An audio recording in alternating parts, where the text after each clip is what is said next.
काही दिवस प्रेस घेऊन वारंवार प्रश्न उपस्थित करत होते।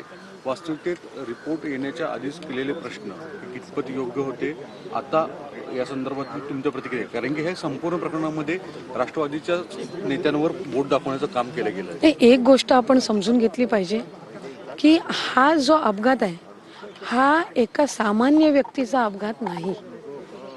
दुःखद आहे, वेदना देणारा आहे, अकाली आहे, अनपेक्षित आहे आणि एका साधारण व्यक्तीचा नाही।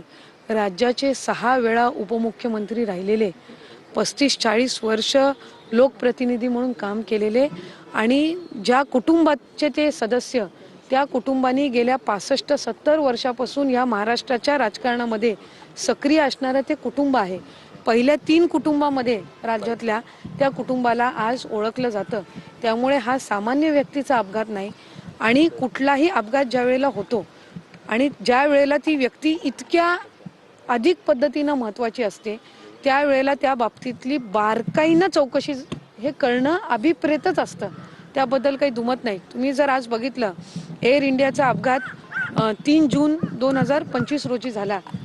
आम्ही त्याच्यामध्ये आमच्या कुटुंबातली एक व्यक्ती आम्ही गमावली, माझी वहिनी ही आम्ही त्याच्यामध्ये गमावली।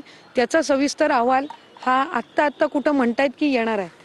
तो एक वेगळा अपघात होता, हा एक वेगळा अपघात आहे। मी त्या दोन्ही अपघातांची तुलना ही कधी करणार नाही, पण ज्या वेळेला अशा पद्धतीचे अपघात होतात त्यावेळेला बारकाईनं एक सेकंदाची चौकशी होणं हे त्याच्यामध्ये अभिप्रेत असतं।